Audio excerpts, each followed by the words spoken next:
Olá, galera dos terceiros anos do ensino médio do Maria Aparecida. Aqui é a professora Geise. O Centro de Mídias do Estado de São Paulo tem oportunizado a vocês algumas aulas falando de literatura africana, de alguns autores de literatura africana e de toda a importância da historicidade desses países lusófonos que falam a língua portuguesa. Nós temos aqui um mapa com os países lusófonos, né? Os países que falam também português. Portugal, que foi o colonizador, né? Cabo Verde, Guiné-Bissau, São Tomé e Príncipe, Angola, Moçambique, Brasil e na Ásia tem o Timor-Leste. Então, nós temos aí muitos falantes de língua portuguesa espalhados aí ao longo do mapa. Esse conceito de lusofonia foi passado a vocês no primeiro ano do ensino médio, quando a gente fala da história da língua portuguesa. Mas eu vou reprisar aqui para vocês, tá? Qual o conceito de lusofonia. O conjunto dos países que falam português ou têm a língua portuguesa como a língua materna. Né? A questão da língua ela é oficial e é uma questão de dominação. Né? Normalmente, a gente fala a língua do país que nos colonizou, no caso, Portugal. Né? Condição de lusófono, característica de quem fala a língua portuguesa, o crescimento da lusofonia pelo mundo. Né? Esse aumento dos falantes de língua portuguesa está se espalhando pelo mundo aí. Tá? É uma língua muito bonita, porém complexa. E nós herdamos a língua portuguesa do latim vulgar falado pelos soldados romanos. História da colonização de Angola e dialetos falados em Angola. Angola foi colonizada por Portugal. Sua independência aconteceu somente em 11 de novembro de 1975, ou seja, tardiamente. Apesar da conquista da autonomia política, essa nação não usufrui de paz. Dentro de Angola, há lutas civis. Né? Existe uma guerra civil lá dentro, provocada por divergências políticas entre o próprio povo que habita o local. Tá? Então, é um lugar de conflito até hoje. Após décadas de conflito civil, o país enfrenta diversos problemas de caráter social, uma vez que Angola é um dos países mais pobres do mundo. Então, onde não há, né, um diálogo, a questão da miséria ela se faz sobressalente. Né? Sem realizar uma eleição presidencial desde 1992, o governo atual visa organizar um processo eleitoral nos dias 5 e 6 de setembro de 2008. Esse texto já está antigo, né? A Angola já passou por outros processos, porém, o que Angola traz para a gente de positivo é que eles conservaram os dialetos dos ancestrais. Então, Angola, além de falar a língua portuguesa, tem vários dialetos conservados da sua ancestralidade, da sua cultura, e isso é um enriquecimento cultural dentro de um contexto de um país, apesar de toda essa questão política e econômica. Aos dialetos falados em Angola. O português é a língua oficial de Angola, mas a maioria da população angolana fala dialetos. Os principais dialetos falados em Angola são o Umbundu, o Quimbundo, o Kikongo, Chokwe, Guanguela e Cunha. Além destas, são faladas dezenas de outras línguas africanas, com fontes que afirmam haver 20 línguas, enquanto outras fontes falam em 37 línguas, 50 dialetos. Mas aqui tem algumas referências só para vocês dessa diversidade de dialetos e de línguas dentro de um local, né? De Angola. Então, assim, às vezes, um cidadão vai ao médico e ele não consegue entender o que o cara está falando pela diversidade do dialeto aí. Então, a comunicação dentro de Angola também tem um contexto bem complicado, tá? mas essas indicações não são nem fiáveis nem criteriosas. Então, assim, existe uma sondagem dentro disso aí, né? E aqueles dialetos principais que eu falei. E também as mulheres de Angola são vaidosas, apesar de todo o sofrimento, de toda a miséria. O povo é um povo colorido, alegre, né? Mas existe aí a questão da miséria, algumas doenças, né? E a luta civil ainda prevalece. Vou falar um pouquinho agora de Moçambique, tá? A África do Sul. A África do Sul já tem outra leitura da África do Sul. É um país próspero, né? É um país que tem uma situação econômica e política mais organizado. E nós vamos falar um pouquinho de um escritor chamado Mia Couto, né? Mia Couto esteve em Paraty, na Flip de 2007. Eu tive a oportunidade de entrevistá-lo até, tinha uma roda de leitura. É um escritor muito articulado, muito ligado à sua cultura, à sua ancestralidade, valoriza muitos mitos locais, tá? Alguns livros dele, Antes de Nascer o Mundo, O Último Voo do Flamenco, tá? Esse livro eu já tive a oportunidade de ler, muito bom, tá?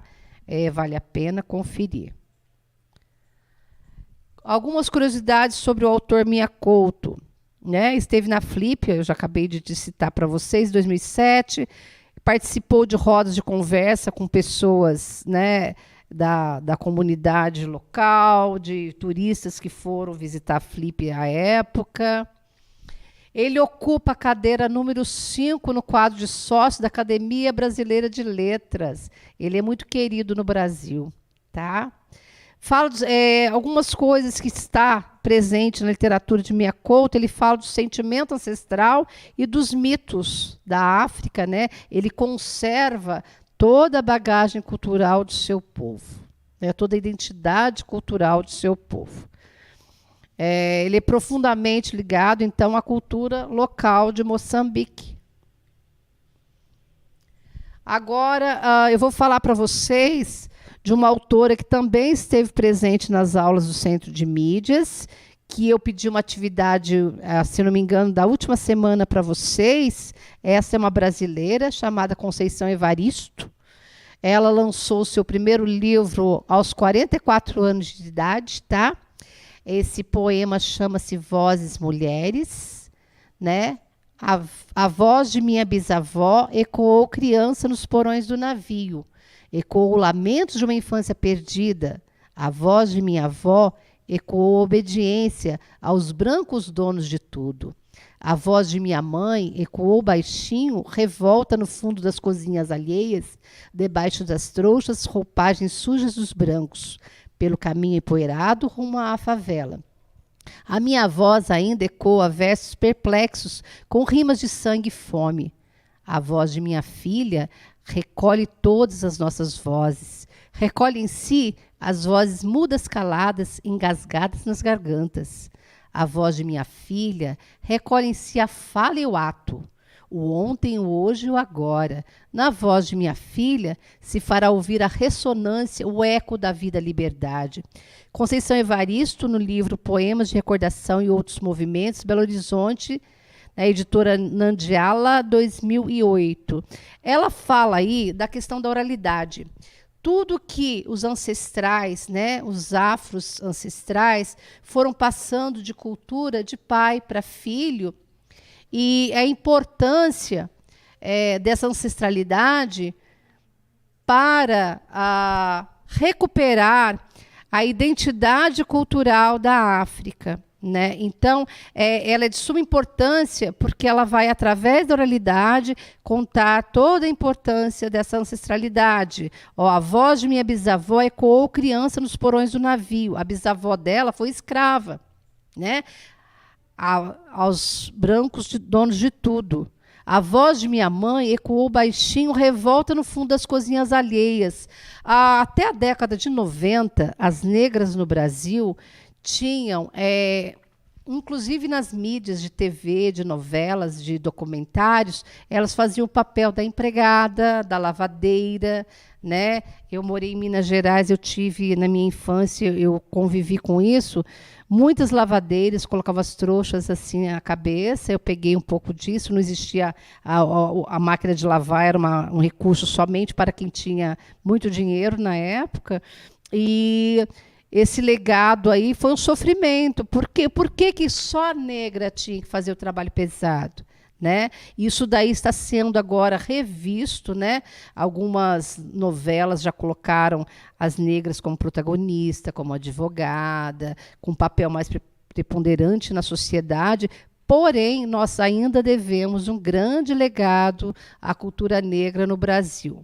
Primeiro, porque a escravidão aqui acabou tardiamente, porque a máquina chegou muito depois. Segundo, porque nós vivemos ainda o país das oligarquias, em que há um preconceito muito grande em relação àqueles que detêm o menor capital. Você é visto pelo estereótipo, como você se veste ou pela cor da pele. Ainda existe um conceito muito ruim em relação ao diferente, em relação ao singular, né? E ela vai fazendo toda essa leitura aí através das gerações. Aí fala da questão da favela, né? Porque quando o negro foi liberto, ele não tinha um preparo para enfrentar o mercado de trabalho. E aí surgiram os primeiros protótipos de favela no Brasil, todo o sofrimento, né? Mas também toda a riqueza cultural desse povo. Inclusive, eles foram relegados aí de professar sua fé, né, os seus rituais, durante um bom tempo. Tá? Ontem eu assisti no jornal, né, estátuas, monumentos ritualísticos de negros que foram presos pelo DOPS na época da ditadura militar e só agora foi liberado para ir para o museu. E a alegria desse povo em resgatar todos os instrumentos, né, de uma cultura aí que ficou sendo relegada, né, ao plano dos quimeras ideais aí ao longo da nossa história. Certo? Então, essa escritora ela é muito importante para contar a questão da ancestralidade da própria família dela. Ela faz uma leitura do Brasil, né?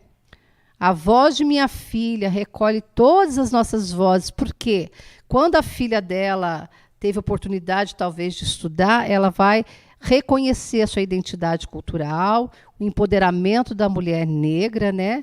E também o pertencimento, né? Eu pertenço a esse universo, eu pertenço a esse mundo, independente da vontade de, né? Eu sou. Então, eu acho que essa leitura que ela faz da mulher negra ao longo da história é muito importante para a questão aí da autoestima, da valorização da mulher negra, né? E nós temos que ter uma leitura muito aberta da importância dessas mulheres para o nosso país, para o enriquecimento cultural, econômico do nosso país. O meu muito obrigada. Eu vou também pedir para que vocês deixem as atividades atrasadas em dia. Talvez nós iremos retornar em outubro com aulas presenciais, mas o aluno que estiver dando conta do recado, ele consegue continuar de forma remota, talvez, não sei como vai se dar esse retorno, mas o aluno que está atrasado vai colocando em dia, faça a prova AP, de língua portuguesa, faça as atividades, qualquer dúvida que tiver, entre no particular e fale comigo, tá? Um grande abraço, terceiros anos do Maria Aparecida.